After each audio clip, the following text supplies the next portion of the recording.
Imagine you are in a vast empire, stretching from the deserts of North Africa to the vast lands of Europe and Asia. There was no GPS, no scale maps, or modern tools like we have today, but the ancient Romans were able to move easily through cities, villages, and battlefields across their empire. So how did they do it? The answer is clever transportation systems built on their creativity and understanding of geography. Instead of detailed maps, the Romans relied on itineraries detailing stops and distances between places, along with milestones to measure distances and guide travelers. And if you think they didn't have maps, you'd be wrong. Pictorial maps like the Tabula Peutingeriana were not exactly to scale, but provided a bird's-eye view of major routes and important cities. These maps were not just tools of navigation, but also a testament to the ingenuity with which a vast empire could be managed without modern technology. From relying on stone markers to using local knowledge and hand-drawn routes, the Romans built an incredible transportation system that paved the way for them to not only conquer the world, but also serve as a model for how we operate transportation networks today. The Romans often used itineraria, which were lists of stations, routes, and distances between important places. These were not maps, but rather written documents or lists that described the main routes, including the names of stations, cities, and rest areas, along with information about the distances between them. The main function of the itineraria was to help travelers understand the route they needed to take, including the stops and the distances between them. A typical Roman itinerarium would include the following information: place names. The itineraria listed the stations, cities, and important areas that the traveler would pass through. Distances. Usually the distances between places measured in mille passuum, 1,000 paces, equivalent to about 1.48 kilometers. These distances help travelers estimate the length of each leg of the journey. Resting stations and stopping points. An itinerarium may list the stations where travelers could rest, change horses, or purchase supplies. These rest points are called mansion, large stations, and mutations, horse-changing stations. Terrain and route conditions. Some itineraria also describe the geography or natural features of the route, such as rivers, mountains, which helps travelers better prepare for the journey. The Romans had many different types of itineraria, serving a variety of purposes, from military to civilian. Here are some of the main types. Military itineraria, designed to help armies move quickly and efficiently across the land. These documents would indicate the fastest, safest routes, along with important stopping points such as military stations, depots, or defensive areas. Commercial itineraria. These documents may list important routes for traders, including markets, ports, and major trading locations. They will provide information on distances and stops in busy commercial areas. Citizen itineraria. These are documents for ordinary travelers, helping them get from one city to another, or to religious, holiday, or sightseeing locations. The information in these itineraria often details major routes and important stops. The Roman army used itineraria to ensure swift, organized, and safe movement. Troops would use these routes to determine rest stops and gauge distances between cities or camps. Merchants and travelers used itineraria to choose the best and least time-consuming routes when traveling between major cities, ports, or important economic areas. Romans could use itineraria to accurately determine their route when traveling through less well-known areas, or when they needed to travel to destinations that were not on popular routes. One of the most prominent and oldest examples of Roman itineraria is the Tabula Peutingeriana, an extended map that provides an overview of the routes of the Roman Empire.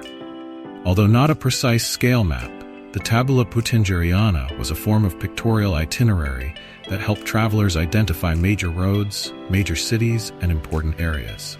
It is one of the best-known examples of itineraria and is invaluable in studying the history of Roman transportation. Itineraria allowed Romans to travel over vast areas without the need for a scale map. They provided detailed information about stops, distances, and road conditions, which reduced confusion and saved time. Although useful, itineraria were not as accurate in showing distances as modern scale maps. They relied heavily on distance estimates and did not provide details about terrain or secondary routes. Furthermore, they do not always reflect changes in actual road conditions, so there can be differences between theory and practice. Roman milestones were made of stone or brick and could vary greatly in size, but they were typically cylindrical or rectangular, with the top often carved or engraved with important information. Milestones were often placed along major roads in the Roman Empire, especially those that were well built and maintained. Milestones would be placed at important points, often between cities, stations, and other strategic areas. Milestones were usually spaced at regular intervals, ranging from 1 to 3 miles. This distance depended on the terrain and how developed the transportation network was in the area. Major roads, such as the Via Augusta, Via Aurelia, and Via Egnatia, had the highest concentration of milestones. These milestones not only provided directions, but also communicated distances and nearby stations. The information engraved on milestones can be very diverse, including distances, names of cities or places, names of officials or emperors, important events. Notable Roman milestones, such as the milestones of Emperor Trajan. Emperor Trajan, who ruled in the 2nd century AD, was one of the emperors who had many milestones erected during his reign. These milestones not only provided directions, but also served as a tool to propagate his power. Or the milestones on the Via Appia. One of the most famous roads in the Roman Empire was the Via Appia, which connected Rome with cities in southern Italy. Along this road, there were many milestones placed to give directions and inform about the distances between stops.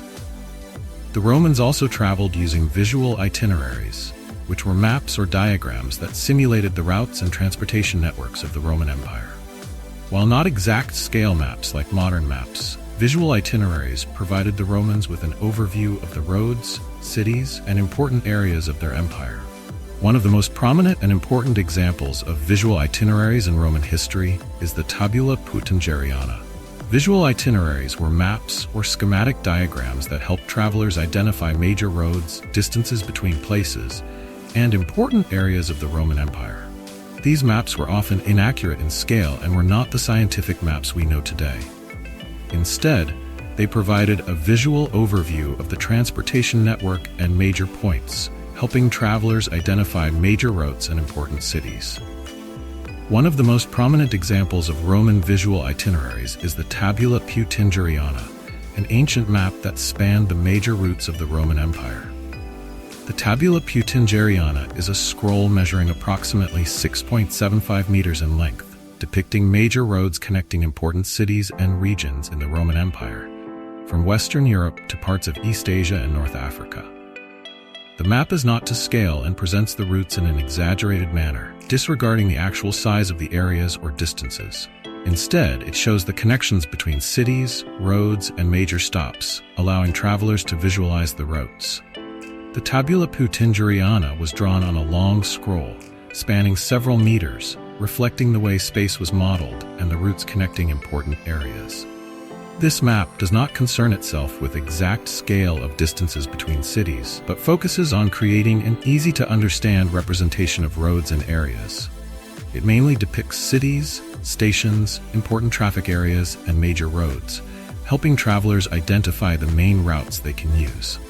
Important cities and places are often marked with symbols or colors, making it easier for readers to recognize areas of interest. Although not as precise a measuring tool as modern scale maps, visual itineraries were still useful in many contexts, especially when navigating and traveling across the vast areas of the Roman Empire. Travelers could use visual itineraries to identify major routes, stops, and approximate distances between cities and stations. They made traveling easier, especially when traveling through unfamiliar areas. Visual itineraries were not only useful for pedestrians or merchants, but also for the military, especially during military campaigns, helping them plan their movements along important routes quickly.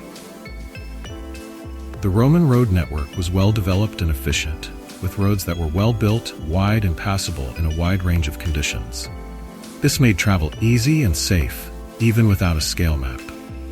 Roads were often built to a high standard, with bridges, aqueducts, and other supporting structures to make travel easier. The major Roman roads connected the major cities of the empire, and travel between them was facilitated by a system of stations and stops, called mutations or mansiones. These stations were places for travelers to rest, change horses, or change caravans. Although they did not have the precise scale maps of today, the ancient Romans demonstrated that creativity and ingenuity could replace modern technology. Using detailed itineraries, clever milestones, and creative pictorial maps, they not only connected a vast empire, but also created sustainable routes, extending their influence throughout the ancient world. The Romans demonstrated that sometimes the journey was more important than the destination, and with a robust transportation system, they could travel, trade, and fight without the need for a perfect map. It is a living testament to the resilience and adaptability of a civilization, a story of overcoming hardship and building connections that transcend time.